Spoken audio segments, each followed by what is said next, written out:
Bien, sean bienvenidos una vez más a este su espacio expositivo con Tulio Reyes Miranda, haciendo entrega de la lección número 4 sobre las lecciones de Josué acerca de la fe.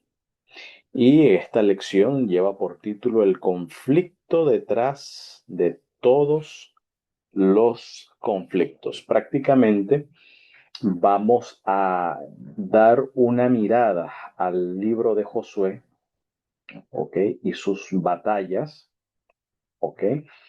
En el marco del gran conflicto, en el marco del gran conflicto cósmico. Así que esto es un tema también bastante interesante que en estos momentos vamos a tratar porque este conflicto nosotros también somos protagonistas. Así que eh, vamos a darle una ojeada desde la perspectiva del gran conflicto cósmico. Así que bueno, vamos a entrar en materia sobre esta lección importante, iniciando con la lectura del capítulo 5 versos 13 al 15, que prácticamente son los últimos versículos del capítulo 5 del Sefer Yehoshua o libro de Josué, que dice lo siguiente. Dice el relato, estando Josué, en hebreo Josué es Yehoshua, cerca de, cerca de Jericó, alzó sus ojos y vio un varón. En el hebreo se dice Bejine Ish, es decir, esta palabra está unida a un makef, ¿ok? Un makef en el hebreo, y lo que literalmente dice, y vio y mira un varón, ¿ok? Y mira un varón, y he aquí, o también se puede traducir, y he aquí un varón. Aquí en la versión española dice, vio un varón, que es la Reina Valera 1909, pero en el hebreo dice, y he aquí un varón, que estaba delante de él, el cual tenía una espada desnuda en su mano, y Josué yéndose hacia él le dijo, ¿eres de los nuestros o de nuestros enemigos? Ahora, ¿quién es este enigmático personaje que se le aparece a Josué cerca de Jericó? Recuerden que ya ellos estaban dentro de la tierra, ya ellos habían atravesado el Jordán y la ciudad más próxima para conquistar era Jericó. Así que este varón le responde de la siguiente manera, y él respondió no, mas dice, mas yo soy en hebreo, aquí dice en la versión española, no más príncipe del ejército del Señor, en el hebreo dice, lo ki ani zar zeva Adonai. No, sino que yo soy, ani significa yo soy, zar. Zar significa príncipe, comandante o jefe. O sea, yo soy el jefe, soy el comandante, el capitán, vamos a decirlo así, es decir, el comandante en jefe del ejército de Yahvé o el ejército del Señor, de Hashem, de Adonai. ¿Ok? Ahora he venido. Entonces Yehoshua, postrándose sobre su rostro en tierra, dice que le adoró. Bueno, en el hebreo la palabra Vayistahu literalmente no significa adorar, aunque en ciertos contextos puede tener esa connotación. Yo no diría que él le adoró, sino que se inclinó, porque esta palabra literalmente es eso.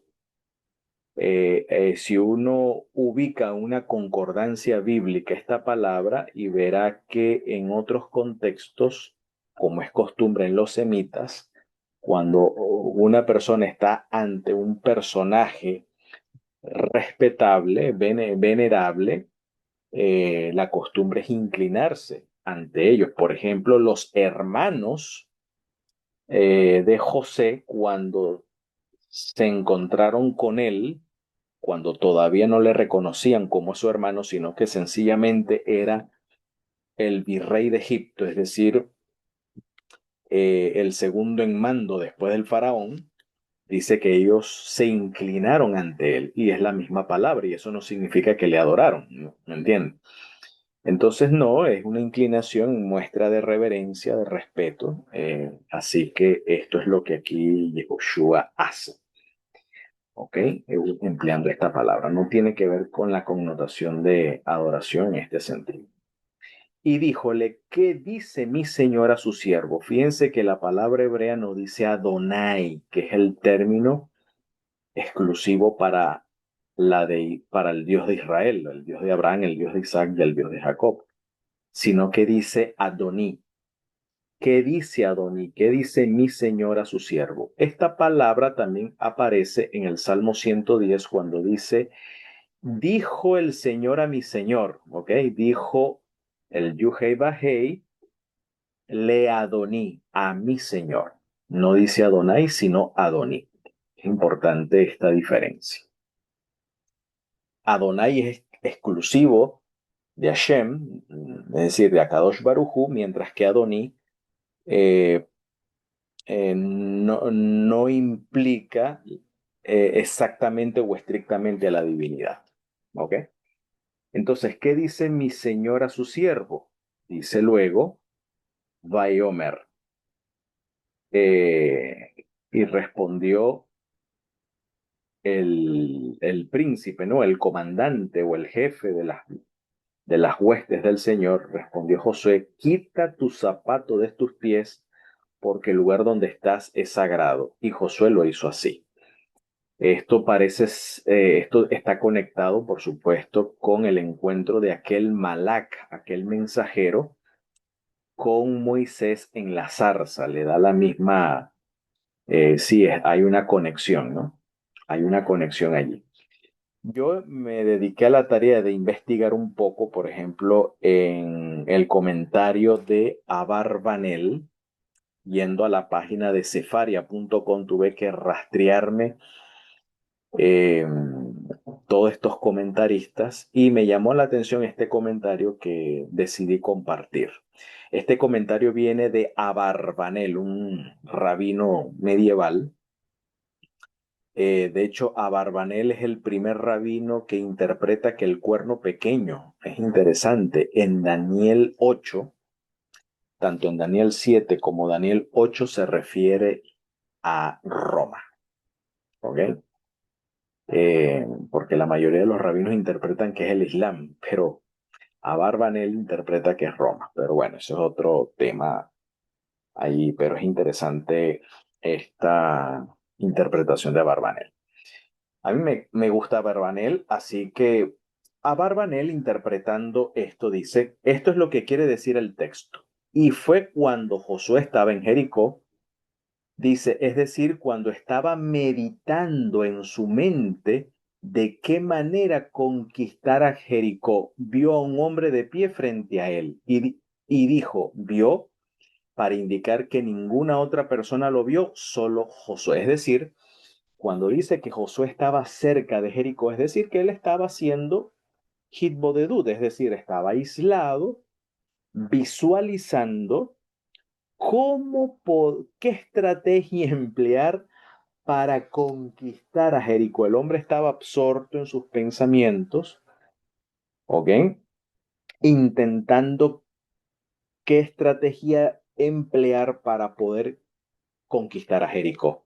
Y justamente, obviamente en oración, en meditación, en ese momento se le aparece este varón, ¿ok? Pero, sí, se le aparece este varón. Y él respondió, no, porque yo soy el príncipe del ejército del Señor, ahora he venido. Es decir, uno lee esto cuando dice aquí que él es el príncipe o el jefe de las huestes del Señor, uno cree que las huestes ahí son los ángeles, y no, no se refiere. Miren este comentario de Barbanel. Dice, es decir, no piense Josué que tú eres el jefe del ejército de Israel. Aquí el ejército del Señor es Israel, no es los ángeles, es Israel el ejército del Señor. Es decir, la Biblia, el pueblo de Dios es visto como un ejército. Por eso Pablo en su epístola a Timoteo habla de que eres, eh, lo llama uno que milita como soldado, ¿ok? Y que peleemos la batalla de la fe, ¿ok? Esto es interesante. Así que eh, somos un ejército en ese sentido, ¿ok? Cada miembro del pueblo de Dios es un soldado. Entonces Josué era el capitán, bueno, era el capitán literalmente, pero aquí este jefe, el verdadero jefe, mientras que Josué sería el subjefe, es decir, no pienses, Josué, que tú eres el jefe del ejército de Israel y por eso me preguntas si estoy de vuestro lado o del enemigo. No es así. Yo soy el príncipe de Israel, el jefe de Israel, el capitán, ¿ok? Que es el ejército del Señor y ahora he venido. Es decir, Israel es el ejército del Señor en este contexto acá. O sea que aquí Josué se encuentra con el verdadero jefe, ¿ok? Con el verdadero jefe. Ahora, ¿quién es este jefe? Según el Midrash Tanhumá, comentando la Parshat Mishpatim, en el folio 39c, dice nuestros sabios que este mensajero, este Malak, era nada más y nada menos que Micael, como está dicho en Daniel, Micael o Mijael, vuestro príncipe. Mijael es una pregunta en hebreo que significa quién como él, es decir, quién como Dios, quién como el poderoso. Y también dijeron que este era el mismo mensajero del que se dijo a Moisés, he aquí, mi mensajero irá delante de ti. Así que la tradición conecta que este zar, este jefe del ejército del Señor con quien se encuentra Yehoshua es un encuentro nada más y nada menos con Micael, donde Micael se hace presente, dice la tradición, que eso lo estudiamos en el comentario al Éxodo, ya estudiamos eso, es decir, que el mismo personaje que se aparece allá en la zarza con Moisés es el mismo Micael, ya eso lo estudiamos. Eh, eh, y por lo tanto, como es el mismo personaje, es Micael, eh, la tradición enseña que donde Micael aparece, dice que Micael es el símbolo de la presencia divina, es decir, es el equivalente a la misma presencia divina. O sea, es el rostro de Dios, vamos a decirlo así. ¿Ok? Donde Micael aparece, es Dios mismo el que está allí presente, ¿ok? Según los mismos dichos de los rabinos, ¿ok? No es invento mío, no es interpretación mía, es lo que la misma cosecha judía comenta al respecto sobre este tema. Entonces, Josué dice lo siguiente, si tú eres el príncipe del ejército, ordéname lo que quieras y yo cumpliré tus palabras como un siervo ante su amo. Y no es necesario aportar prueba de esto, pues el solo hecho de verlo y el carácter asombroso y temible de la visión era prueba suficiente. Es decir, que aquí Josué está ante una visión. ante una visión. Y el ángel le reveló el propósito de su venida, hacerle saber que no debía pensar en conquistar la ciudad por medios naturales, como dice una cita famosa ya en Zacarías 4:6, creo, que dice, no es con ejército ni con la fuerza de las armas, sino con mi espíritu. ¿Ok? Uno humanamente hace planes, uno aplica ciertas estrategias en el mundo de los negocios, en el mundo de las ventas, en la marca personal, estrategias aquí, para allá. Y mira, a veces el Señor nos da lecciones, mira, no se trata de planes humanos o de estrategias humanas. Bueno, Joshua estaba pensando, buscando la mejor estrategia, visualizando una estrategia para conquistar a Jericó. Y para eso Joshua recibe la visión del jefe, nada más y nada menos que el ejército del Señor, el jefe, el verdadero jefe de Israel. Y le dice este mensaje: quita la sandalia de tu pie. Abarbanel interpreta de la siguiente manera, es decir, quita de ti, eso es lo que significa. Según aquí Abarbanel, quita de ti esos pensamientos con lo que imaginas tomar la ciudad por la fuerza.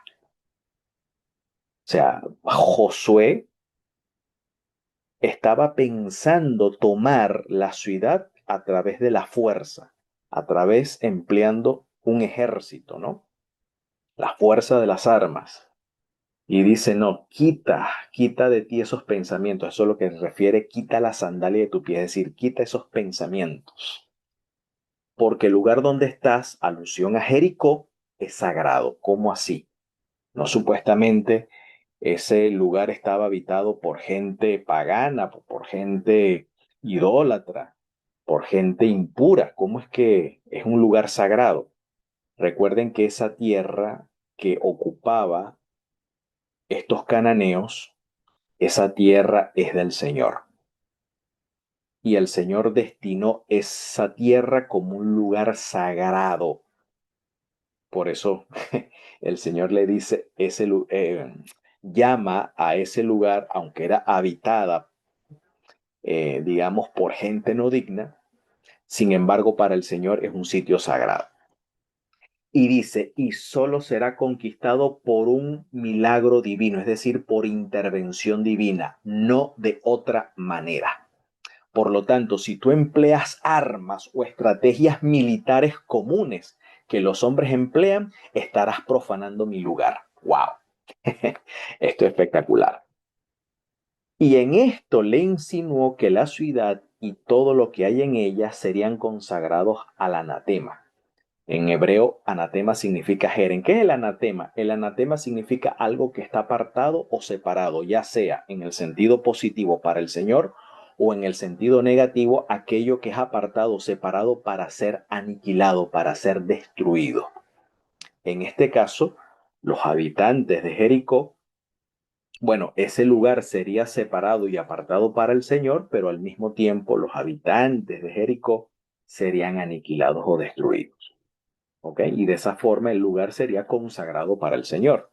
Y dijo el versículo, y Josué hizo así, es decir, cumplió lo que le dijo, quitando de su pensamiento aquellos planes humanos que había concebido y dejó el asunto a la voluntad de Dios y a sus maravillas. Mis queridos, aquí aprendemos una extraordinaria lección.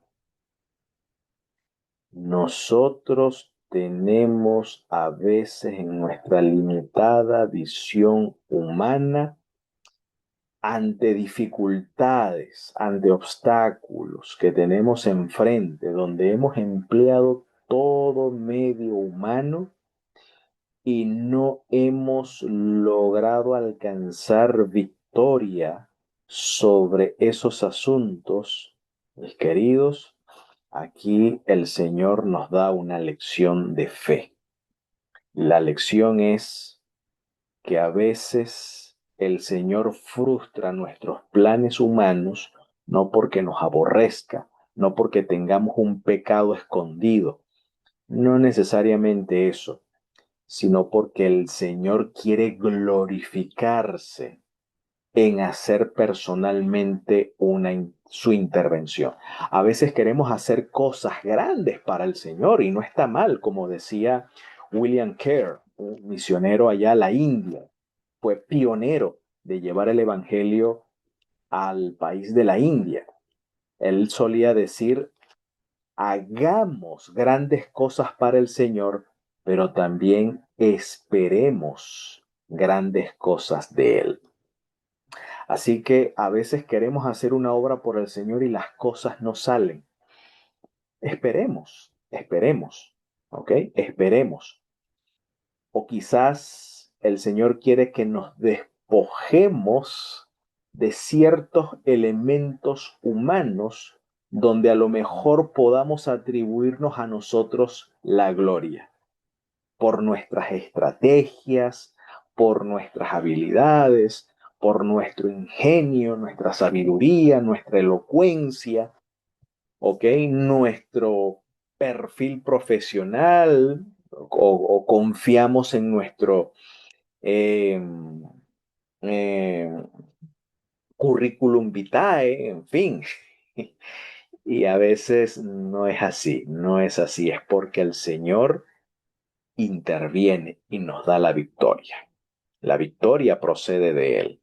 Él es el que nos pone en gracia, ¿ok? Y nos concede lo que en este caso pedimos, ¿no? Y a veces el Señor nos responde mucho más allá de lo que pedimos o en nuestra limitada sabiduría podamos nosotros comprender. Así que mira, Josué es un ser humano, estaba actuando como un humano, como tú y como yo. Bueno, el Señor le dio la instrucción, conquista la tierra, y Josué estaba intentando emplear estrategias humanas, ¿ok? Porque no tenía otra forma de hacerlo, y aquí el Señor le interviene para instruirle y decirle, mira, no, quita esos pensamientos, eh, porque el lugar que tú vas a conquistar es un lugar sagrado. Así que esto va a ser por mi intervención. Si lo haces tú, si intervienes tú vas a profanar el asunto. Entonces déjalo en mis manos. Por eso he venido aquí como el capitán de las huestes del Señor. Así que, mis queridos, esto es una gran lección que aquí Abarbanel, este comentarista judío, nos pone en bandeja de plata ante nosotros. Y esta idea de Abarbanel corresponde a una declaración de esta autora adventista llamada Elena White, ¿ok? Que nos dice lo siguiente. Esta cita está en la revista Science of the Times del 2 de septiembre de 1880, donde comenta precisamente, y también está en el libro Patriarcas y Profetas, el capítulo creo que se titula La toma de Jericó, si no más recuerdo, no recuerdo la página, más pueden buscar en la versión electrónica Patriarcas y Profetas Elena White, el capítulo titulado La conquista de Jericó, y pueden encontrar esta cita similar que dice que Dios no quiso que obtuvieran la tierra prometida por medio de la guerra, por estrategias humanas, con fuerza y con ejército, sino mediante la sumisión y la obediencia incondicional a sus mandatos. ¿Ok? Y aquí obediencia incondicional a sus mandatos son a las directrices dadas por el capitán del ejército del Señor. En este caso, más adelante ustedes leen el capítulo 6 y vaya instrucciones más raras para conquistar una ciudad. ¿Saben cuál fue la instrucción que a los ojos humanos parece ridículo? No tiene lógica esa instrucción. No, mi hermano, cuando el Señor te da una instrucción, Aquí el Señor no está buscando obediencia incondicional, aunque sí es cierto, aquí lo estamos leyendo. Pero entiéndase, la obediencia incondicional no con la connotación legalista, sino desde la perspectiva de la fe, donde la obediencia es el fruto de la fe, porque lo que se está poniendo a prueba aquí es la fe. Cuando uno lee el capítulo 6, el relato, es una instrucción ridícula, no tiene lógica. Darle la vuelta a la ciudad de Jericó por 7 días, ¿ok? Una vuelta cada día y en el séptimo día 7 vueltas. Y después tocar unos cuernos de carnero, unos shofares, ¿ok? Al cuerno de carnero se le llama shofar, lo que en español, entre comillas, traducen como trompetas, pero ellos no estaban empleando trompetas, eran cuernos de carnero. Y al tocar el cuerno de carnero, los muros serían derribados. Vaya forma bastante extraña e ilógica para conquistar una ciudad, pero esa es la manera del Señor de hacer las cosas, ¿ok? Aquí lo que se está empleando es fe, ¿ok? A lo mejor los que estaban allá en Jericó en los muros burlándose, mira estos locos allí dando vueltas como unos locos, tan tostados, ¿ok? Qué ridículos, ahí dando unas vueltas ahí, cosas más extrañas, ¿no? A lo mejor se burlarían. Bueno, a veces el Señor pide cosas que van más allá de nuestra lógica, pero es que no es, como dice el Proverbios, confía en el Señor de todo tu corazón y no te apoyes en tu propia lógica, en tus propios planes, en tu propio entendimiento, sino más bien conócele a Él en todos tus caminos y Él es el que va a dar dirección a tus sendas, va a hacer derechas tus sendas. ¿Ok? Esa es la obediencia bíblica. La obediencia bíblica no es una obediencia legalista, ¿ok? Sino una obediencia que confía en el Señor. Una obediencia que parte de la confianza en el Señor.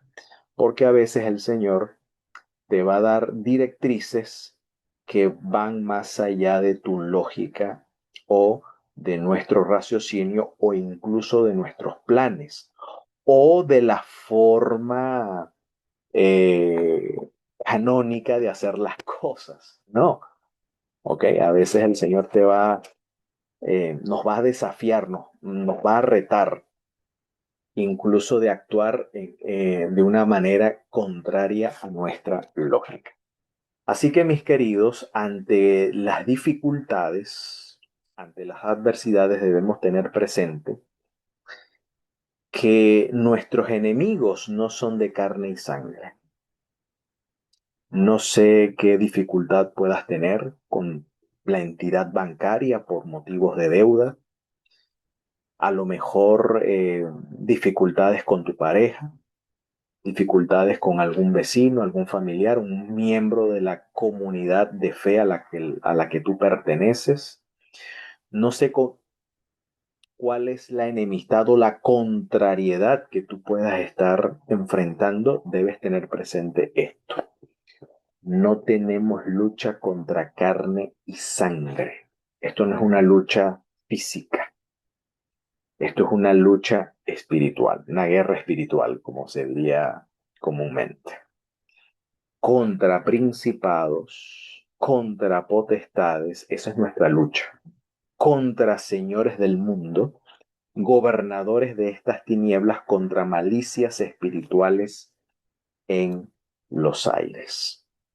Esto es lo que debemos tener presente. Así que Josué no estaba peleando, no estaba luchando contra los habitantes de Jericó, sino contra las entidades que controlaban el lugar. Por eso el Señor se revela y se manifiesta allí como el Zar-Zevah Hashem, es decir, como el príncipe, el jefe de las huestes del Señor, porque el que iba a pelear era el jefe de las huestes del Señor que era nada más y nada menos que Micael, el Saragadol, el gran príncipe, el gran jefe, que está de parte de los hijos de tu pueblo, como diría el profeta Daniel.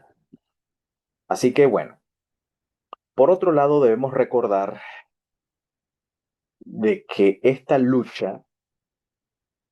era la lucha del Señor, no es una batalla nuestra, es la batalla del Señor. El Señor es quien pelea, no es nuestra batalla, es la batalla de Él. Por eso que tenemos que hacer las cosas a la manera de Él y nosotros confiar en el estratega. El estratega es el Señor. Por eso que en la Biblia hebrea el Señor se aparece como el Ishmil Hamá, como el varón de guerra. Ishmil Hamá, así se llama, es uno de los títulos para el Eterno. Ishmil Hamá, varón de guerra. ¿Ok? Porque la guerra la dirige él. Pero esta guerra no es un ensañamiento contra carne y sangre, como lo vemos acá. No, la guerra es espiritual. Es contra estas potestades. Esta es la verdadera batalla. Por eso este es el conflicto de los conflictos. ¿Ok? Esto es una guerra entre la luz y la oscuridad, entre la luz y las tinieblas. Así que nuestras armas no son carnales, sino espirituales. ¿Ok?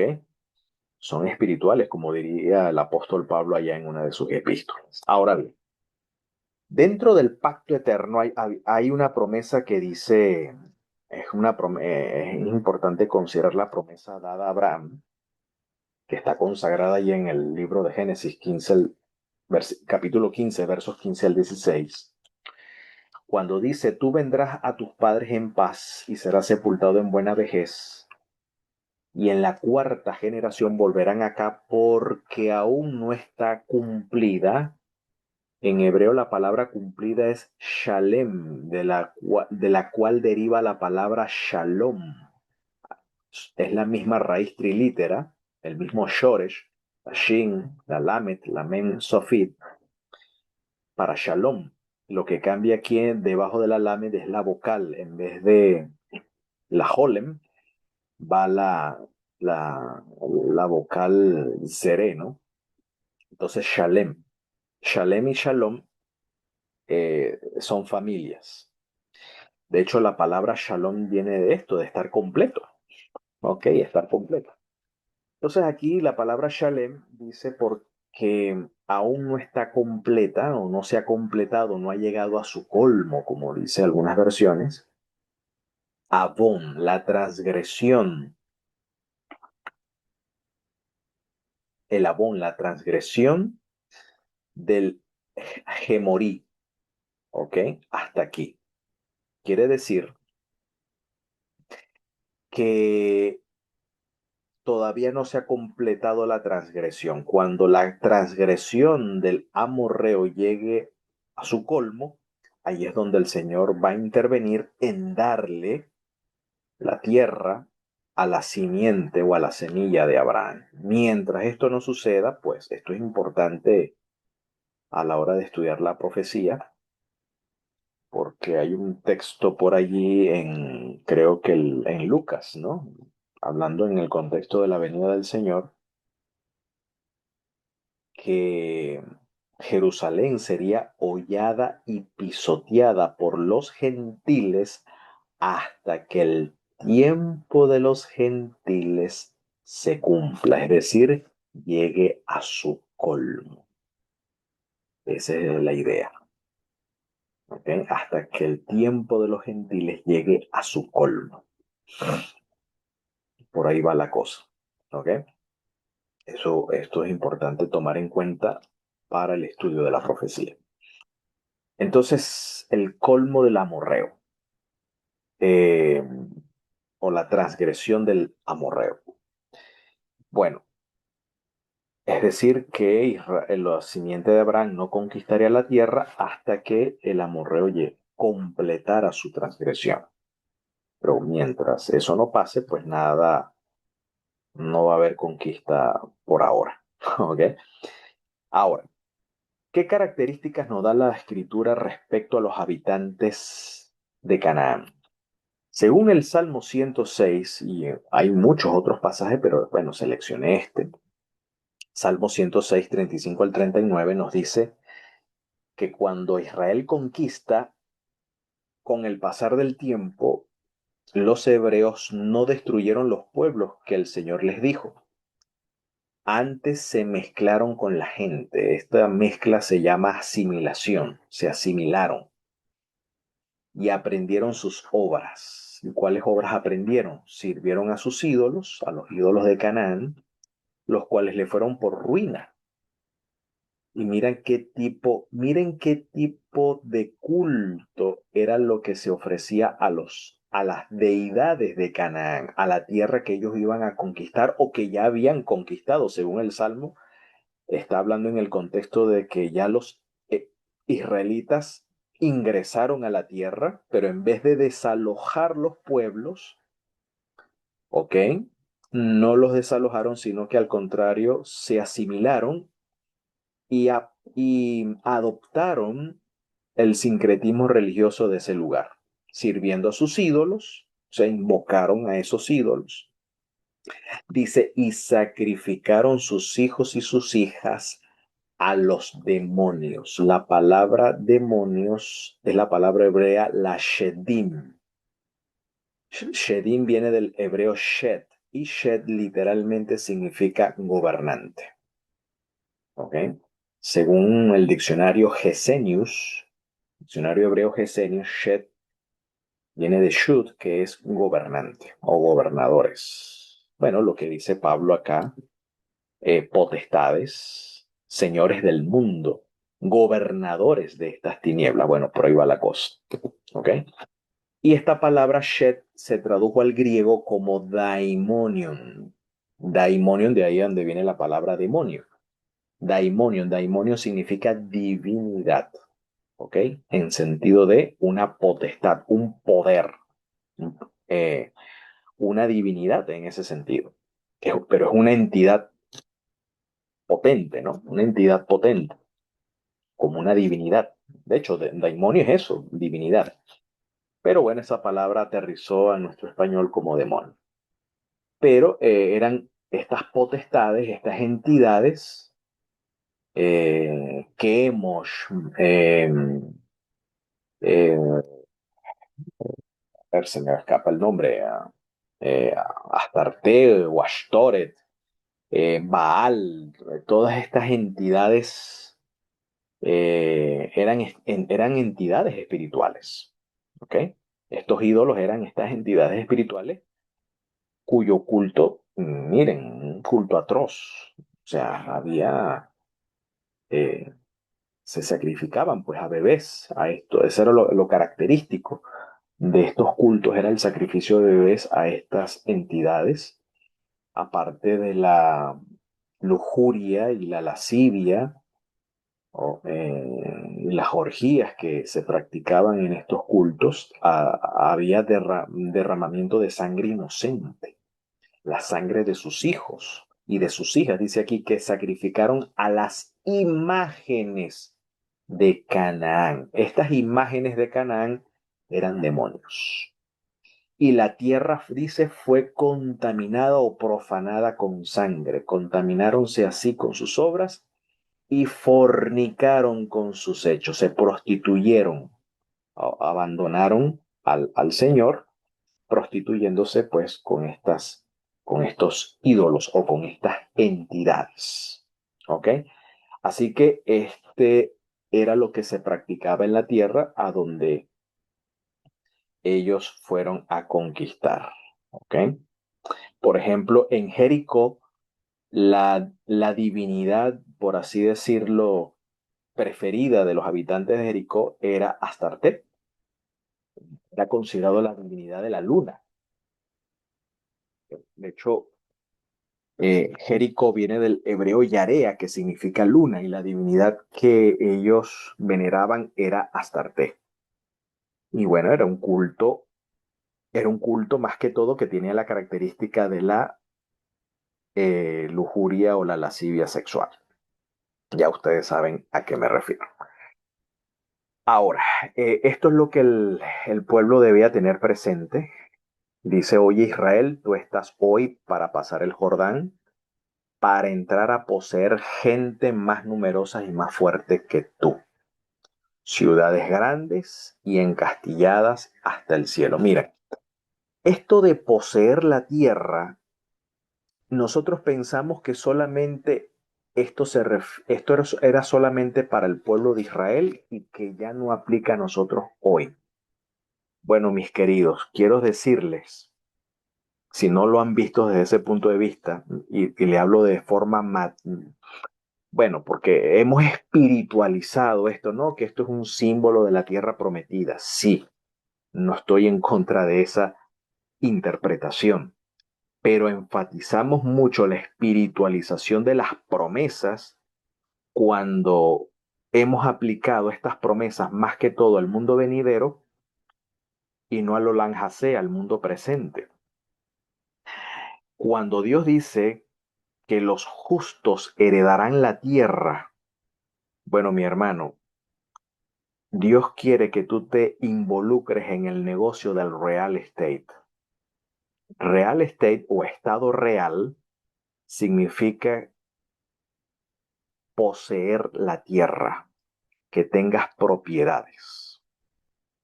De hecho, los judíos invierten en tierra en base a esta instrucción de la Torá. No solamente los judíos, también los padres fundadores de los Estados Unidos de Norteamérica también tenían esta concepción clara. Por eso que la mayoría de los americanos están en el negocio del real estate. Esto hay que tomarlo en serio. Dios quiere que tú poseas la tierra, ¿ok?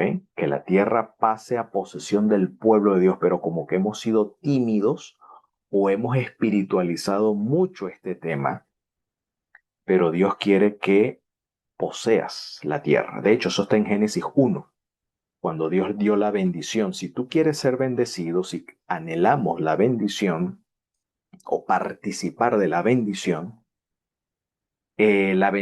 para Adán era fructifica. Fructificar significa emprende, ¿ok? Sí, porque fructificar y multiplicar creemos que es llenar la tierra, muchachito, está. ¿Ok? Lo hemos entendido así.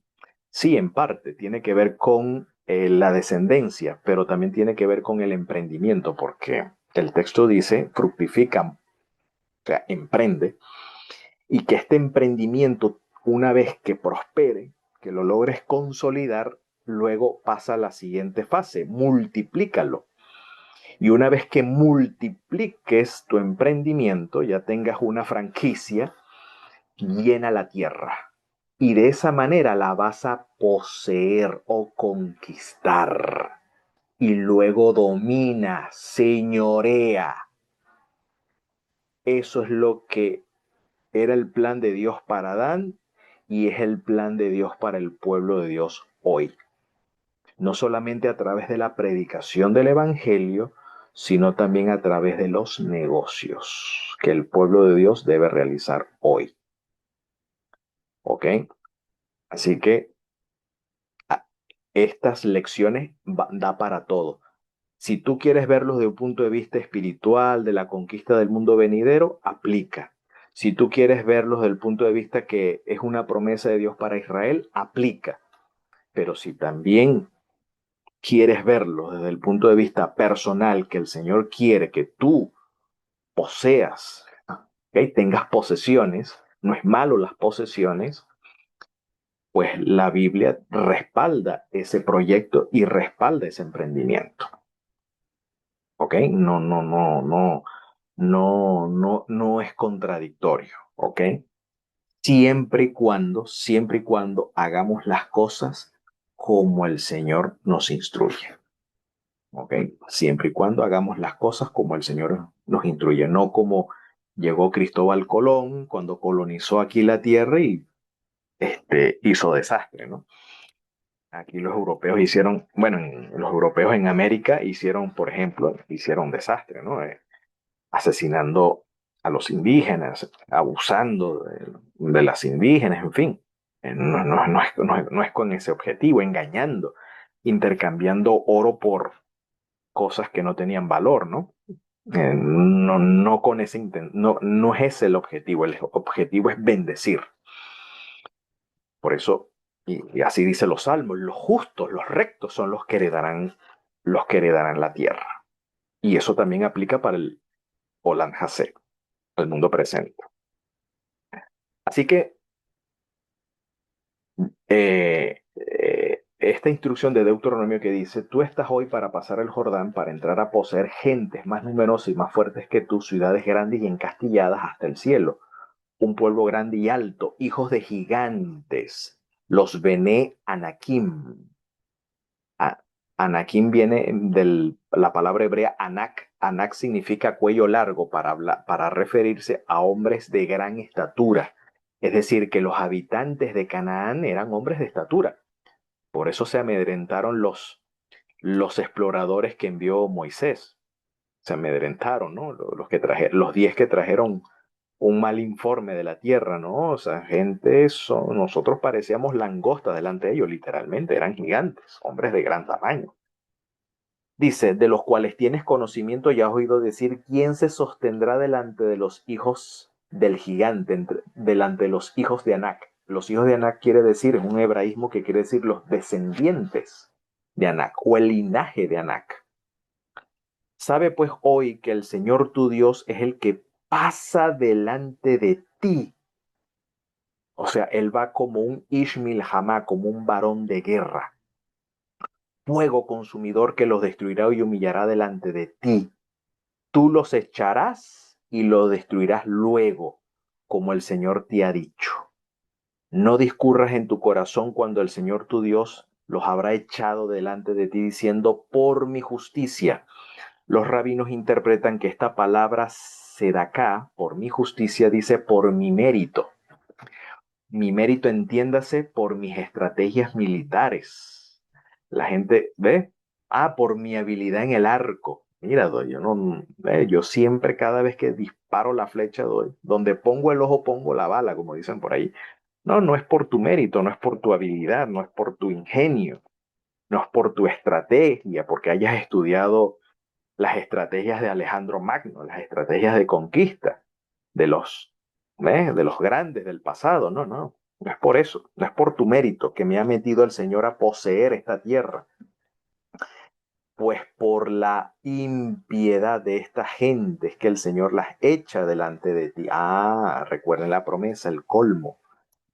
La maldad ya ha llegado a su colmo. ¿Eh? Entonces no es por tu mérito. Aquí justicia, entiéndase, es equivalente a mérito en este contexto, no por tu mérito ni por la rectitud de tu corazón entras a poseer la tierra de ellos, mas por la impiedad de esta gente es que el Señor tu Dios las echa delante de ti y por confirmar la promesa. Cuando dice aquí confirmar la palabra, significa la promesa que el Señor juró a tus padres, a Abraham, a Isaac y a Jacob. Dos motivos, dos razones. Confirmar la promesa, es decir, concretar la promesa. Confirmar es concretar, hacer firme la promesa. Al concretarla, cristalizarla, materializarla, número uno. Y número dos, por la impiedad de la gente. Y más adelante explica, bueno, no porque o sea, porque tú eres también un pueblo de dura servicio, en fin. El discurso luego va por allí. Entonces, mis queridos, voy aquí a interrumpir pantalla y voy a compartir algo eh, donde, donde nos confirma que eh, em, esta hazaña, este emprendimiento de conquista, era un emprendimiento de conquista de desalojo de entidades espirituales que gobernaban la tierra a través de estos hombres que se habían rendido al dominio de las tinieblas. Es decir, esta gente se habían alineado al dominio de las tinieblas, así que eran gente impenitente y que practicaban hechos atroces. Ya el Salmo nos explica qué tipo y que lamentablemente más tarde Israel llega a participar, pero ya saben de qué tipo de, de hechos eran los que practicaban estos cananeos. Pero quería compartir algo interesante que aquí la lección nos muestra. Voy aquí a compartir. Mm, un momento, tengo paciencia acá. Quería compartir esto aquí. Ok. Vamos a volver a introducir. Vamos a ver si aquí damos con esto. Muy bien. En el libro de Deuteronomio capítulo 2 nos da una lección interesante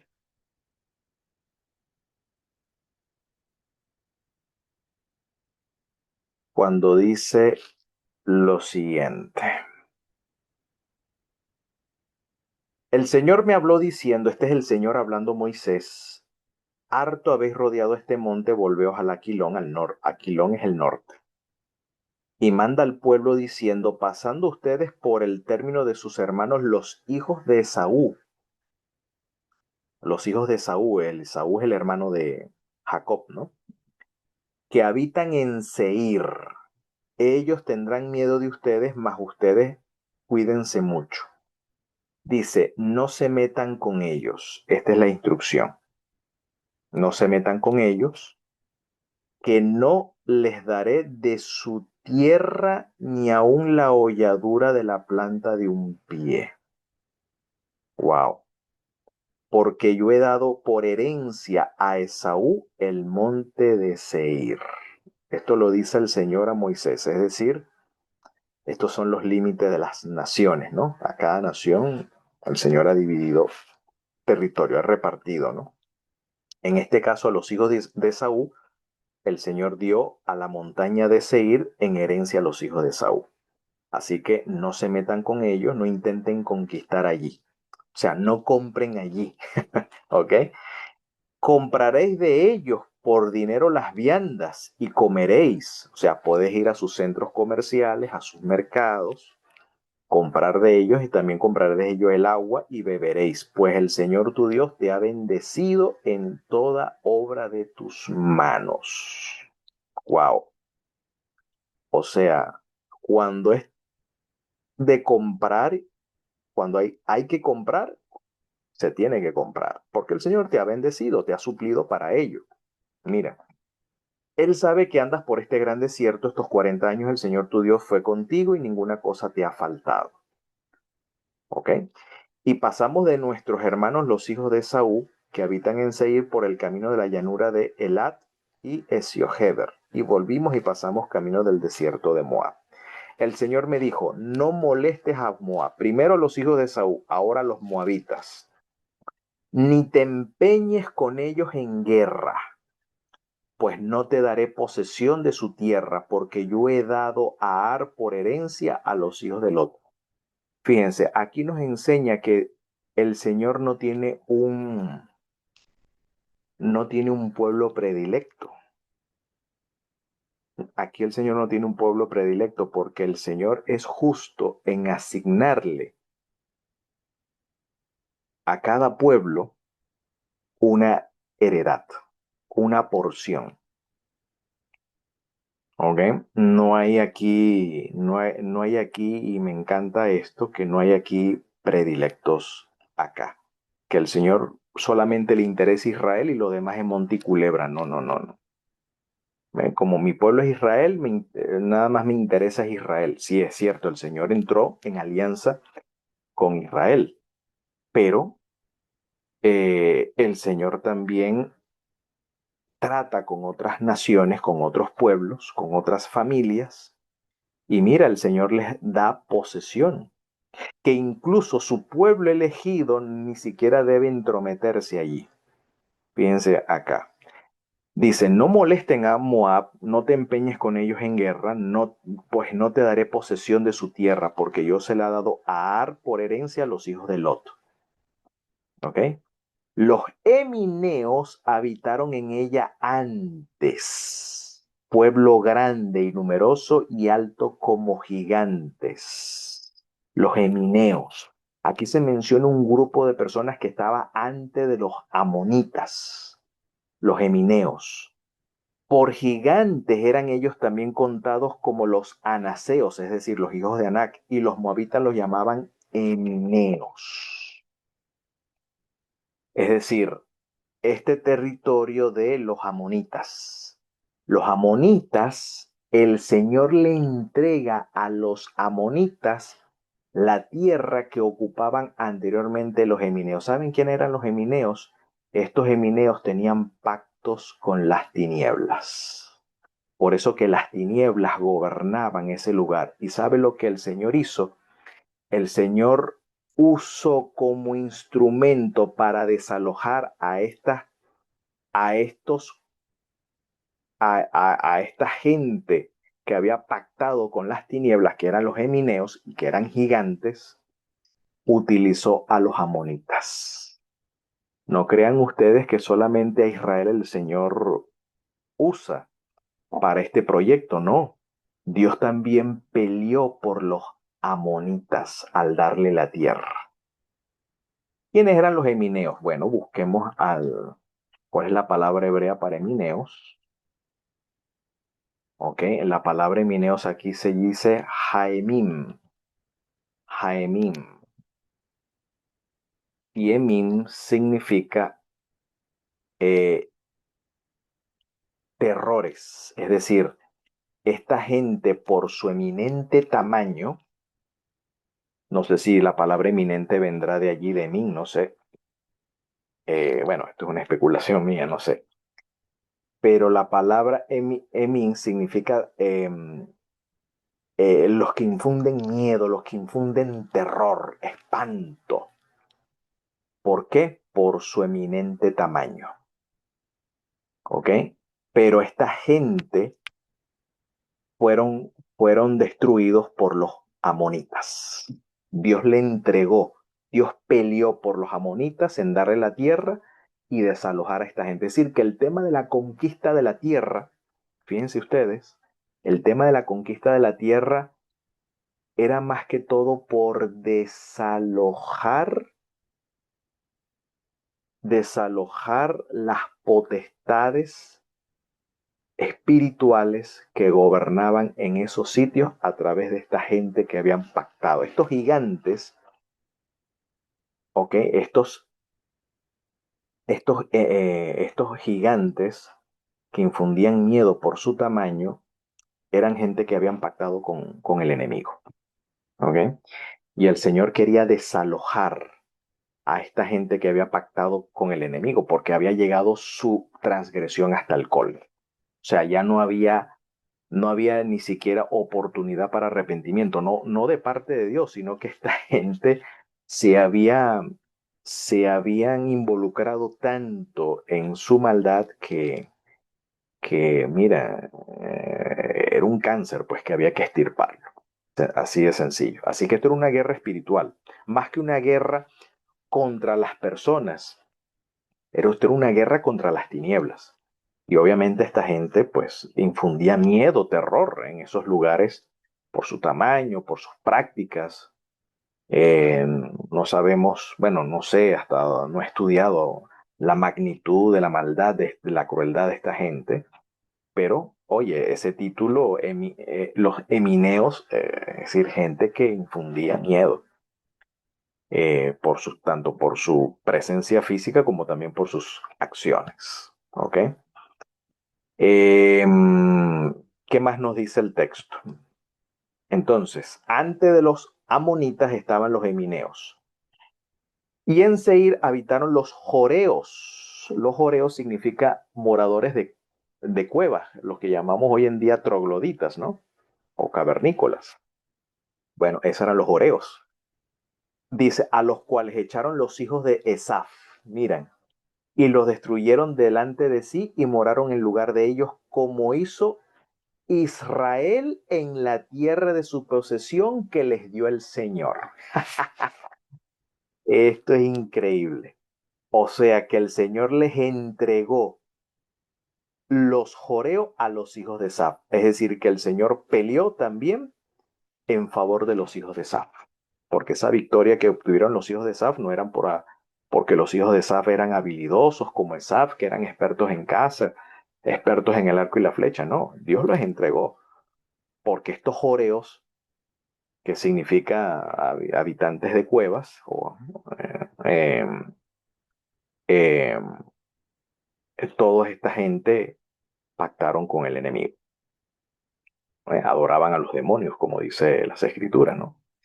Dice, levantaos ahora y pasad al arroyo de Sered y pasemos al arroyo de Sered. Y bueno, eh, más adelante dice por acá, tú pasarás hoy el término de Moab a Ar y te acercarás delante de los hijos de Amón.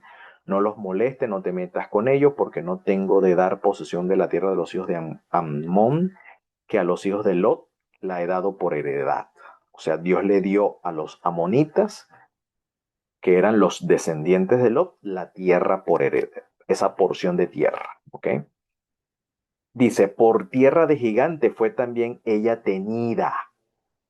Habitaron en ella gigantes en otro tiempo, a los cuales los amonitas llamaban sonsonmeos. ¿Qué significa esa palabra? Sonsonmeos. La palabra hebrea es sansumim. Sansumim. ¿Y qué significa sansumim? La palabra sansumim, según Gesenius, eh, tribus que hacían un gran ruido, ¿no? Eh, sí, seguramente algunos alaridos de guerra que inspiraban. eh, También eran los mismos Refaim. ¿Saben la palabra Refaim qué significa? Refaim eran espectros. Eran llamados también, descritos como estos Sansumim o Susim. En algunas culturas eran los Refaim, que significa espectros, sombras, que alude a espíritus de antepasados que han muerto. O sea que esta gente practicaban el culto a los muertos o invocaban a lo mejor a los muertos. ¿Ok? Así que esta gente se caracterizaba por la práctica de espiritismo. Pactos con las tinieblas. Imagínense usted. Bueno, a ese tipo de personas que el Señor manda a Israel a desalojar la tierra, porque han contaminado la tierra con estas prácticas. Es por esa razón. Por eso dicen, no es por tu mérito, es por la maldad de esta gente. ¿Ves? Es por la maldad de esta gente. Eh, eh, y pues son otras potestades, otras entidades, y bueno, mi interés es desalojar estas entidades del lugar. ¿Ok? Por otro lado, dice, pueblo grande y numeroso y alto como los anaseos, a los cuales el Señor destruyó delante de los amonitas. El Señor destruyó delante de los amonitas, es decir, el Señor peleó por los amonitas, quienes le sucedieron y habitaron en su lugar, como hizo con los hijos de Esaf, que habitaban en Seir, delante de los cuales destruyó a los joreos, y ellos le sucedieron y habitaron en su lugar hasta hoy. Es decir, el Señor no solamente pelea por Israel, el Señor también pelea por otros pueblos. O el Señor usa como instrumento de desalojo de de estas entidades a través de otros pueblos, no solamente Israel. Esto es interesante y está en la propia Torá. Y a los jebeos que habitaban en Jazerín hasta Gaza, a los caftoreos que salieron de Caftor, los destruyeron y habitaron en su lugar. Bueno, busquen ustedes qué significa la palabra hebeos, caftoreo, ¿ok? Sejón, rey de Hezbón, que era un amorreo. Amorreo es un habitante, un montañés, uno que habita la montaña. Bueno, todos estos eran gigantes. Toda esta gente, Sejón, rey de Hezbón, Sejón significa Sijón, en hebreo significa uno que barre completamente. O sea, donde él pasa no deja nada, como decía Aquila, por donde mi caballo pasa no crece hierba, algo así parecido. Y Hesbón significa fortaleza. Era el rey de la fortaleza, es decir, ciudades amuralladas, impenetrable, inexpugnable. Pero bueno, Moisés o mejor dicho, el Señor entregó en manos de Moisés al rey Hesbón, porque la victoria es del Señor, no nuestra, ¿no? Entonces, bueno, esto nos da el capítulo 2 de Deuteronomio al mencionar estos personajes, nos indican que esa tierra estaba posesa por habitantes que habían pactado, vuelvo y reitero, con las tinieblas. Por esto era una guerra espiritual. Era una guerra de la luz contra las tinieblas. Por eso que la introducción de esta lección en el capítulo 5, allí se insiste en que el Señor baja a través o mejor dicho, el Señor se hace presente como jefe, como el jefe o el capitán de Israel, bajo la figura de Mijael, ¿no? Como el jefe o el gran príncipe que está de parte de los hijos de su pueblo. Así que es el Señor quien entrega en manos de Josué y del pueblo de Israel la tierra. Tierra que obviamente estaba poseída por personajes o entidades espirituales eh, que habían profanado en este caso la tierra y que el Señor ahora estaba santificando la tierra con su presencia y a través de la presencia de su pueblo. Así que, mis queridos, eh, por eso que el título de esta lección es el conflicto de los conflictos. O sea, los conflictos son aparentemente las guerras humanas, ¿no? Pero de ese conflicto hay un conflicto envuelto. Y en ese conflicto está envuelto nuestro Señor y obviamente el príncipe de las tinieblas, que poco me gusta mencionar el nombre de ese señor, ¿ok? Sencillamente digo eso. No soy mucho no sé, no soy persona de estar mencionando ni diablo ni satán, no soy mucho de nombrar a ese señor. Pero estas entidades o estas habitantes del lugar habían pactado pues con las tinieblas, como allí las escrituras demuestran, que ellos daban culto a los demonios sacrificando bebés, ¿no? Vaya qué atrocidad. Que lamentablemente Israel posteriormente llega a participar, y esa era la lucha, ¿no?, que tenían los profetas con los apóstatas del pueblo de Israel, profanando así la tierra y profanando el santuario con sus prácticas. Claro, porque estas prácticas invocaban la presencia de estas entidades allí, y eso es contaminar la tierra. Pero gracias al cielo que hemos conocido el Evangelio, gracias a que aquella palabra que encargó que desde la oscuridad brillara la luz, damos gloria a nuestro Dios de que esa luz ha brillado en nuestros corazones para iluminación del conocimiento de la gloria de Dios en el rostro de Jesús Mesías. Así que definitivamente el Evangelio no nos defrauda porque es el poder de Dios para liberación a todo aquel que cree, al judío primeramente y también al griego, porque en este Evangelio, en el Evangelio, la justicia de Dios o el mérito de Dios se revela por fe y para fe, como está escrito, el justo por la fe vivirá. Y los justos por la fe también heredarán la tierra. Que el Señor nos conceda ese sejud, nos conceda ese mérito